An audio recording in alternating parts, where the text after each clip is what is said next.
అసెంబ్లీలో విద్యుత్ రంగం పరిస్థితిపై హాట్ గా చర్చ సాగింది. విద్యుత్ విషయంలో ఎలాంటి విచారణకైనా సిద్ధమని మాజీ మంత్రి జగదీష్ రెడ్డి అన్నారు. జగదీష్ రెడ్డి మాటల్లో నిజం లేదని చెప్పారు బీజేపీ ఎమ్మెల్యే పాయల్ శంకర్. 200 యూనిట్ల ఫ్రీ కరెంటుపై కాంగ్రెస్ క్లారిటీ ఇవ్వాలన్నారు అక్బరుద్దీన్. చర్చల తర్వాత అసెంబ్లీ నిరవధిక వాయిదా పడింది.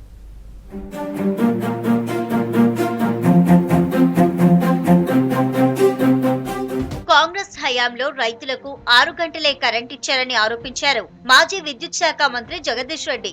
అప్పుల కంటే ఆస్తులు పెంచామన్నారు. కరెంట్ ఒప్పందాలపై ఎలాంటి విచారణకైనా సిద్ధమేనని సర్కార్కు సవాల్ చేశారు జగదీష్ రెడ్డి. తల్లిదండ్రులు కావాలని మీ కలను సాకారం చేసుకోండి. ఓఎస్ఎస్ ఫర్టిలిటీ వారి తక్కువ ధర సంతానోత్పత్తి చికిత్సతో అపాయింట్మెంట్స్ కొరకు కాల్ చేయండి 7825893699. ఆస్తులకు సంబంధించి కూడా నేను still I'm stand on my word. తప్పకుండా 81,000 అప్పులున్నమాట వాస్తవం, 1,37,000 కోట్లు ఆస్తులున్నమాట వాస్తవం. ఇంకా మళ్ళీ చర్చకైనా తర్వాత కూడా అసెంబ్లీ నడుస్తుంది, ఏమి ఇబ్బంది లేదు. ఇంకా కూడా చర్చ చేసుకోవచ్చు, చెప్పొచ్చు. అన్ని కూడా ఉన్నాయి అధ్యక్ష. కట్టిన సబ్స్టేషన్లు ఉన్నాయి, గుంజిన లైన్లు ఉన్నాయి, అన్ని కూడా ఉన్నాయి అధ్యక్ష. మాజీ మంత్రి జగదీష్ రెడ్డి చెప్పేవన్నీ అబద్ధాలేనన్నారు బీజేపీ ఎమ్మెల్యే పాయల్ శంకర్.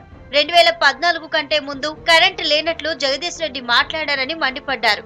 కాంగ్రెస్ 200 యూనిట్లు ఫ్రీ కరెంట్ ఎప్పటి నుంచి ఇస్తారని ప్రశ్నించారు పాయల్ శంకర్. ఈ రాష్ట్రంలో కరెంటే లేనట్టు, కరెంట్ అనే దాన్ని టిఆర్ఎస్ పార్టీ కనుగొన్నట్టు, మేము వచ్చిన తర్వాతనే కరెంటు బల్బులు అనేది ఈ రాష్ట్ర ప్రజలు చూసినట్టు గొప్పగా చెప్పే ప్రయత్నం చేసింది. అప్పులు చేసే ముందు లేదా అప్పులు చేసిన తర్వాతనైనా సరే చేసినటువంటి అప్పులు సరైన రీతిలో వినియోగం అవుతున్నాయా లేదా అని చూసేటటువంటి బాధ్యత ప్రభుత్వంలో ఉన్నటువంటి పెద్దలకు ఉంటది. రైతుల జీవితాల విద్యుత్ మీదనే ఆధారపడి ఉన్నవి.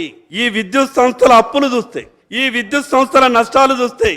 మరి ఇదంతా కూడా ప్రజలను ఎక్కడ భయభ్రాంతులకు గురి చేస్తుందో అనే అనుమానం కూడా కలుగుతా ఉన్నది అధ్యక్ష. 2014తో పోలిస్తే విద్యుత్ ఉత్పత్తి పెరిగిందన్నారు ఎంఐఎం ఎమ్మెల్యే అక్బరుద్దీన్ ఓవైసీ. కాంగ్రెస్ శ్వేతపత్రంలో చాలా విషయాలు ప్రస్తావించలేదన్నారు.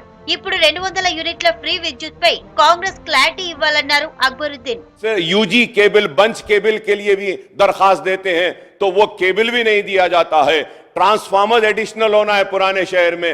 पावर कट्स नहीं होंगे रियासत में, लेकिन पुराने शहर में बहुत मर्तबा पावर कट्स होते हैं और पावर कट्स की वजह यही है. एफओसी मतलब सेंटर्स होते हैं जो जाते हैं अटेंड करते हैं. We were requesting for more FOCs to be added on in whole city, but that also has not been addressed, sir. I hope that this government would address our problems, sir. ఉచిత విద్యుత్ పేరుతో 10 నుంచి 15,000 కోట్ల రూపాయలు ప్రభుత్వమే భరిస్తోందన్నారు CPI MLA Kunamneni Sambasivarao. డిపార్ట్మెంట్లకు దాదాపు 28,000 కోట్ల అప్పులున్నాయన్నారు.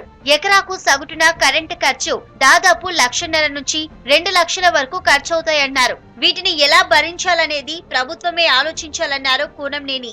పెద్ద ప్రాజెక్టులు ఇప్పుడు మీ ఈ పవర్కి సంబంధించినటువంటి సింగరేణి మా నియోజకవర్గం ప్రధాన కేంద్ర కార్యాలయం యాదాద్రి అనేది ఈ ప్రాంతానికి కూడా కవర్ అయిద్దని చెప్పి సంతోషపడ్డాం. Still I'm for that. ఎక్కడ కోల్ ఉంటే అక్కడ ప్లాంట్ని ఏర్పాటు చేయాలని చెప్పి. ఇప్పుడు ప్రాబ్లం ఏమొచ్చిందంటే కోల్ లేదు అక్కడ, లేకపోతే ఇతర సౌకర్యాలు లేవు. ఆ కోల్ రావాలంటే మళ్ళీ మా ప్రాంతం నుంచి రావాలి, మా సింగరేణి నుంచి రావాలి. దాదాపు 250-270 కిలోమీటర్లు. దానికి మళ్ళా 2 lanes ట్రాక్, 2 ways ట్రాక్ కావాలి, 2 lanes. అది లేదు. అసెంబ్లీ సమావేశాలు వాడివేడిగా జరిగాయి. కరెంటుపై ప్రభుత్వం ప్రతిపక్షాల మధ్య హాట్ గా చర్చ జరిగింది. ఇక తర్వాత అసెంబ్లీ నిరవధిక వాయిదా పడింది.